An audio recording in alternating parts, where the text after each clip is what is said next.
a relationship of mine takes a turn that no one sees coming. Ooh, okay.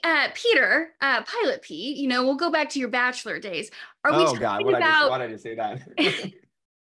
are we talking about maybe a relationship with Miss Ekin Su? Because there is a lot of speculation going on right now. All right, another teaser. Believe it or not, no. To answer your question, no, that is not the answer.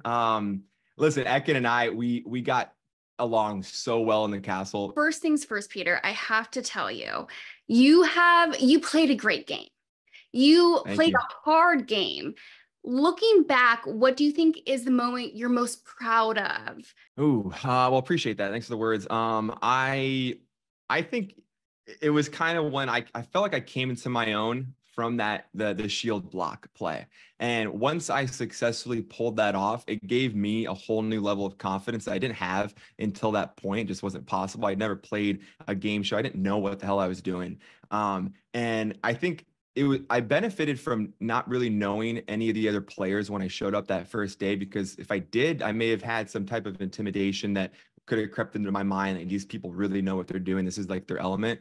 But as you kind of progress through the game, naturally you learn about people and you see, wow, this is the best big brother player ever. And these people won Survivor multiple times. And you're like, holy shit, these people know what they're doing. When I successfully pulled that off, I was like, okay, I can play with the big dogs. Let's go. And like, game on. And I would say that. Game on. I mean, you went full force, but what do you think was your fatal flaw? My fatal flaw, I would truly say, I think it was out of my control. It was the fact that I got recruited. That really sucked Mhm. for me, because either route now, it really hurt my chances to win at the end. I really believe that. And I denied it for the reasons that I've stated. I think everyone knows. But I just felt like if I would have taken it, that route really isn't a secure a path to victory either. I think I'm the most obvious choice at that point for a recruit. So everyone's going to know there was a recruitment because there's no murder. I was too obvious. I felt like it would have then just really helped Parvati and Phaedra's game to then throw me under, gain credibility in the castle, and kind of soar to victory. So it was having to make that choice with the recruitment letter was like, this just put a wrench in things. It totally did. But as a viewer, I was shocked when you said no. I think a lot of people were. I think most people were assuming that you would then go with the Traitors. And then I know, like you just said, it made sense why you didn't. But watching it all back, did you kind of feel like, oh, maybe you should have?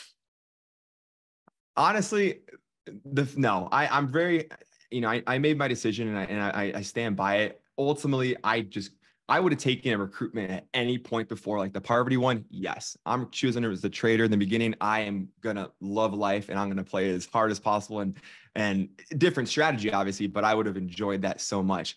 At that point, I just couldn't turn. I couldn't on the people that I had gained trust in. I felt like we had way too much momentum. Looking back, I definitely kept thinking, like if I could have just like if I could have shaken that feeling of the loyalty, it would have been so much fun. I would have had the time of my life. I still had the time of my life, but I still wonder, like, man, what if, like, what would that have been like? Because I think I could have done a good job as a trader. I think you could have too. But I do want to talk about that last round table because things got so heated between you Yeah. and Phaedra. Do you now also watching that all play back? Do you wish you said something different that maybe would have turned the votes? Um, I gave it all, and the show's only 1 hour long each episode, so there's only so much they can put into. But I, at that point, knew I was fighting for my life. I gave it all. It didn't make it, but I said the stuff about, I had seen emotion on Phaedra's face with the torch lighting ceremony with Sheree, and how I thought that proved that she was a traitor, because it was breaking her down at that point. It was the weight of being a traitor was finally catching up to her. I brought comments about Bloodhound, Freudian slips. Everything I had, I was just guns blazing, and I'm laying it on the table. So I went out fighting. There was nothing else that I could have said. I had no more evidence. No, I left nothing there. I left everything on the table, truly. At that point, Phaedra and Trishelle was right. Phaedra had so much power in that house. You know, she had just so much influence and was so beloved by so many people. And I get it. I totally get it. And she played her game a little bit different than other traders, and it worked for her. And it just, I couldn't overcome that mountain, you know, that I was facing with her. Speaking of Phaedra, though, there is a lot of discussion surrounding Dan's vote towards her. What do you think that was the right call for him to do? Because, you know, he's getting a lot of heat for doing so. It was totally in the rules. Listen, I get I tried to detach myself as much emotionally from this game and just be gameplay, just be strategic, but we are humans. So I get the personal feelings maybe that Phaedra may have towards Dan and vice versa there. Dan did everything within the rules. That's just a fact. At that point, you have to understand, like when I get where he was going. It was maybe too little too late, but if he was able to convince us all to finally go for Phaedra, and I know he was kind of doing his act of, all right, I'm not going to give you a name until I'm 100% sure. Then he did that with Phaedra. If that would have been successful, I think Dan has a good chance of winning the game. If he's able to get Phaedra banished, now it's like, whoa, this guy, yeah, he's been quiet, but he really does know what he's looking at. He's very observant. He just pinned a traitor that none of us knew about, none of us saw. I think he gains so much credibility in the castle and has a really good chance to, maybe if he doesn't win it, but at least soar very close to the end of winning it. So I get why he did it, but I also get why Phaedra, you know, possibly is hurt by that. You know, it did hurt her game. And I think if Dan doesn't do that, I think she has a much better chance of winning, because that was the first thing that ever tipped me off. And I think a lot of other people. Right.